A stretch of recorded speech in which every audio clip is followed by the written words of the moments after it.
This is the Washington Times front page for Wednesday, July 12th, 2023. Thanks for joining us. I'm George Gerbo. Tensions over Ukraine's desire to join NATO burst into the open as the alliance's annual summit began in Lithuania. Guy Taylor reports NATO leaders announced Ukraine will be eventually invited into the alliance, but only after it's met certain conditions. President Biden has been one of the leading skeptics on Ukraine's appeal for accelerated membership, in part for fear it would draw the U.S. and its European allies into a direct war with Russia. Ukrainian President Volodymyr Zelensky, who's slated to meet with Biden at the summit, expressed frustration via Twitter that it's unprecedented and absurd when a time frame is set neither for the invitation nor for Ukraine's membership. A federal judge has rejected the Federal Trade Commission's attempt to block Microsoft's $69 billion purchase of video game company Activision Blizzard. Dave Boyer reports U.S. District Court Judge Jacqueline Scott Corley said the FTC failed to show it was likely to prove that the merger would harm consumers and reduce competition. She denied the agency's request for an injunction that would have postponed the deal and given the FTC more time to challenge it. The pending deal would combine Microsoft's Xbox video gaming business with the publisher of popular games such as Call of Duty, World of Warcraft, and Candy Crush.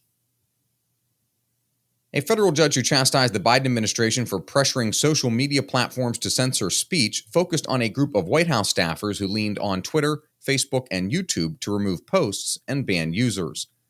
Susan Ferricchio reports court documents from U.S. District Judge Terry Doughty show that aides led the administration's efforts to suppress content they opposed, mostly by pressuring social media platforms with requests for content removal, deplatforming of specific users, and demands for access to their internal content moderation policies. The efforts were effective. The platforms began removing content and banning users almost as soon as Biden administration officials began contacting them, and they set up special portals that allowed White House staffers to collaborate with the companies about content moderation. Paying cash to descendants of enslaved people is just the beginning of the California Reparation Task Force's ambitious vision. Valerie Richardson reports the panel's recommendations include universal health insurance for Black residents, a guaranteed basic income, free college tuition, and forgivable interest-free loans to small businesses, among other recommendations. The task force sent the report to the General Assembly at its final meeting June 29th, but there may be no concrete activity until next year. Any legislative action would need to take the form of a bill, and this year's deadline for introducing new legislation passed in February. The situation at the southern U.S. border has forced U.S. Immigration and Customs Enforcement to release thousands of immigrants without documentation back into communities. Stephen Dinan reports Homeland Security Secretary Alejandro Mayorkas' restrictions on arrest had been partially confounded by court rulings, but the Supreme Court last week tossed out a challenge to the policy led by Republican-led states, which could give the secretary more leeway to limit arrests. ICE officers say even before the ruling, they had been blocked from picking up aggravated felon drug dealers, gang members, and drunken drivers. And finally, Thailand's push to restore civilian democratic rule after nearly a decade of de facto military control faces a critical test.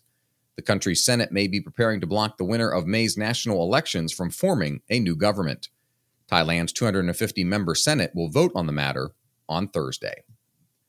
Find all of today's front page stories at WashingtonTimes.com/frontpage or on the Washington Times app, and find us wherever you get your podcast. Just search Washington Times in any major podcast app. You can also find us on Twitter and Instagram at Wash Times for breaking news, sports, commentary, and more. For the Washington Times, I'm George Gerbo.